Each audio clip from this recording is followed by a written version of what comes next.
The Enneagram 6-8 relationship is about as cohesive as it is volatile, and that's due in large part to the many traits that they have in common. In fact, one of the most common Enneagram mistypes is the more aggressive or counterphobic 6 that actually believes they're an 8 because they're a little bit more combative or seemingly fearless in their approach to some dangerous or risky activities. However, the whole phobic versus counterphobic thing is a lot more nuanced than just that, so if you want to know more about that concept or any of the theories that I discussed throughout this episode, just be sure to watch the complete guides that I've got linked for you in the description below.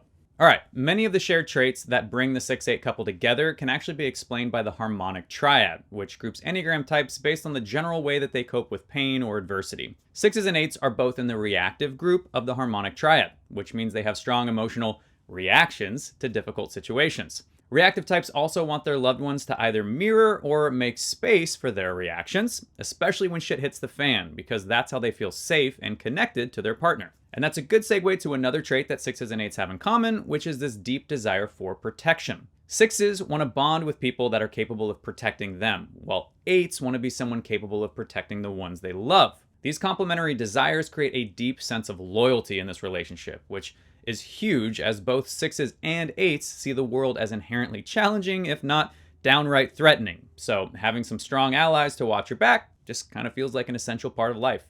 This is also why 6s and 8s tend to test people, because they want to see if you're really strong or truly committed, as they believe that actions speak louder than words. On a similar note, 6s and 8s tend to lean way more towards the practical than the sentimental, especially when they're in a relationship together, as honesty, responsibility, and hard work are going to trump any sort of emotional displays of affection.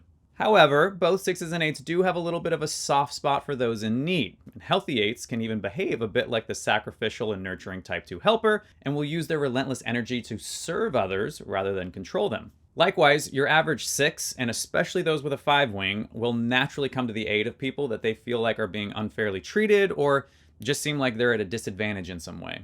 Okay, last small thing worth noting here is that this couple can share some of the traits of the type 7 enthusiast, as you can have a 6-wing 7 and an 8-wing 7.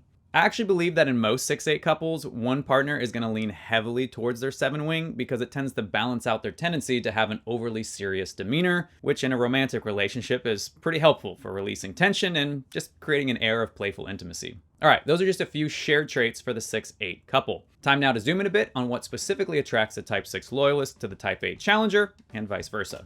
Thank you so much for watching You've Got a Type. If you enjoyed that clip, then why not watch the full video it was taken from right here? And if you really enjoyed it, then maybe hit those like and subscribe buttons before you go. No pressure though.